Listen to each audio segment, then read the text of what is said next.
कक्षा 6 की मंजरी का पाठ 6 क्यों क्यों लड़की।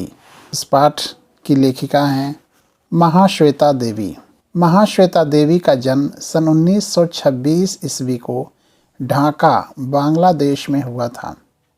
उनकी आरंभिक शिक्षा ढाका और कोलकाता में हुई। साहित्य के प्रति बचपन से आपका लगाव था।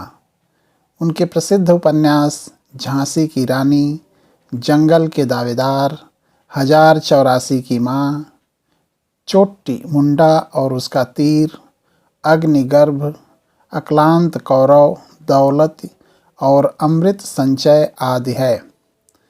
उनकी रचनाओं की कथावस्तु में आदिवासियों का जीवन संघर्ष और उनकी पीड़ा है। महाश्वेता देवी को उनकी साहित्यिक और सामाजिक सेवाओं के लिए अनेक पुरस्कारों से सम्मानित किया गया, जिनमें साहित्य अकादमी, ज्ञानपीठ, मैग्सेसे आदि प्रमुख हैं। इनकी मृत्यु 28 जुलाई सन 2016 को कोलकाता में हुई थी। क्यों क्यों लड़की। प्रस्तुत पाठ में एक आदिवासी लड़की के विचारों में जिज्ञासा, जीवन संघर्ष तथा कार्य करने की लगन को रोचक संवाद शैली में प्रस्तुत किया गया है। आइए पाठ शुरू करते हैं। पर क्यों। छोटी सी लड़की थी वह, करीब 10 साल की। एक बड़े से सांप का पीछा कर रही थी। मैं उसके पीछे भागी, उसकी चोटियां पकड़ घसीट कर लाई, उस पर चिल्लाई, ना मोइना ना। क्यों, उसने पूछा। वो कोई धामन वामन नहीं है, नाग है नाग। तो नाग को क्यों न पकड़ूं। क्यों। अरे काट लेगा। नहीं, इस बार नहीं। पर क्यों। मैं उसे ऑफिस तक घसीट कर लाई। वहाँ उसकी माँ खीरी एक टोकरी बुन रही थी। चलो थोड़ा आराम कर लो, मैंने कहा। क्यों। क्यों नहीं, थकी नहीं हो क्या। मोइना ने सिर हिलाया। बाबू की बकरियां कौन घर लाएगा, और लकड़ी लाना, पानी लाना, चिड़िया पकड़ने का फंदा लगाना, ये सब कौन करेगा। खीरी ने कहा, बाबू ने जो चावल भेजा है उसके लिए उसे धन्यवाद देना न भूलना। क्यों। क्यों दूं धन्यवाद उसे। उसकी गौशाला धोती हूँ, हजारों काम करती हूँ, उसके लिए कभी धन्यवाद देता है मुझे। मैं क्यों उसे धन्यवाद दूं। मोइना अपने काम पर भाग गई। खीरी सिर हिलाती रह गई। ऐसा बच्चा नहीं देखा कभी, बस कहती रहती है क्यों क्यों। गांव के पोस्टमास्टर ने तो उसे क्यों क्यों लड़की का नाम दे रखा है। मुझे तो अच्छी लगती है मोइना, इतनी जिद्दी है कि एक बात पकड़ ले तो उससे हटती नहीं। मोइना आदिवासी लड़की थी, शबर जात की। शबर लोग गरीब और भूमिहीन थे, पर बाकी शबर लोग कभी शिकायत करते सुनाई नहीं देते थे। सिर्फ मोइना ही थी जो सवाल पर सवाल करे जाती। क्यों मुझे मीलों चलना पड़ता है नदी से पानी लाने के लिए। क्यों रहते हैं हम पत्तों की झोपड़ी में। हम दिन में 2 बार चावल क्यों नहीं खा सकते। मोइना गांव के बाबुओं की बकरियां चराने का काम करती, पर न तो वह अपने आप को दीनहीन समझती, न ही मालिकों का एहसान मानती। वह अपना काम करती, घर आ जाती और बुदबुदाती रहती, क्यों उनका बचा खुचा खाऊं मैं तो बढ़िया खाना बनाऊंगी। शाम को हरे पत्ते, चावल, केकड़े और मिर्ची वाला, और सारे घर वालों के साथ बैठ कर खाऊंगी।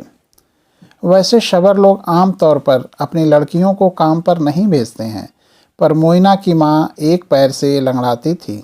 वह ज़्यादा चल फिर नहीं सकती थी।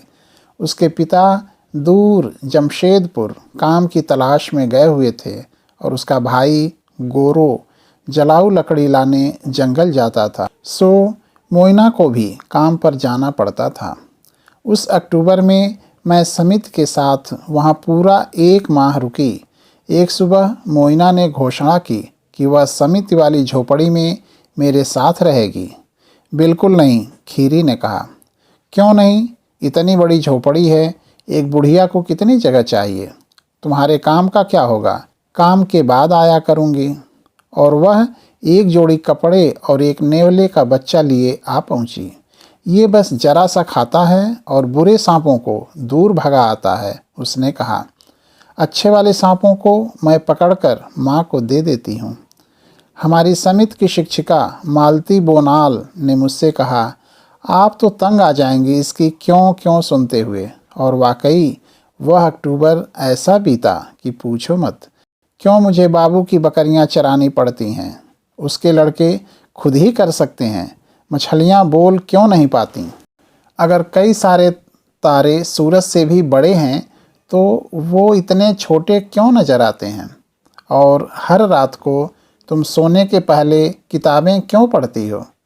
क्योंकि किताबों में तुम्हारी क्यों क्यों के जवाब मिलते हैं। इस एक बार मोइना चुप रही। उसने कमरा ठीक ठाक किया, रंगन के फूलों वाले झाड़ को पानी दिया, नेवले को मछली दी। फिर उसने कहा, मैं पढ़ना सीखूंगी और अपने सारे सवालों के जवाब ढूंढ निकालूंगी।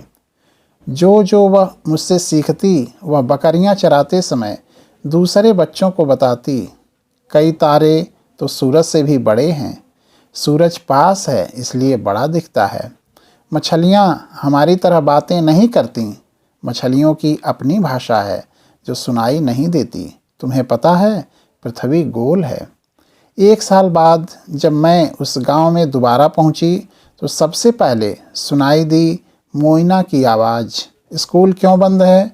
समित के स्कूल के अंदर एक मिमियाती बकरी को अपने साथ घसीटते हुए उसने मालती को ललकारा, क्या मतलब है तुम्हारा? क्यों बंद है? मैं भी क्यों न पढ़ूं? तो तुम्हें रोक कौन रहा है? पर कोई कक्षा ही नहीं लगी। स्कूल पूरा हो चुका। क्यों? तुम जानती हो मोइना, मैं सुबह 9 से 11 बजे तक कक्षा लगाती हूँ। मोइना ने पांव पटक कर कहा, तुम समय बदल क्यों नहीं सकती? मुझे बाबू की बकरियां चरानी होती हैं सुबह। मैं तो सिर्फ 11 बजे के बाद ही आ सकती हूँ। तुम पढ़ाओगी नहीं तो मैं सीखूंगी कहाँ से? मैं बूढ़ी माँ को बता दूंगी कि बकरी चराने वाले या गाय चराने वाले हम में से कोई भी नहीं आ सकेगा अगर स्कूल का समय नहीं बदला तो। तभी उसने मुझे देखा और अपनी बकरी ले भाग खड़ी हुई। शाम को मैं मोइना की झोपड़ी पर गई।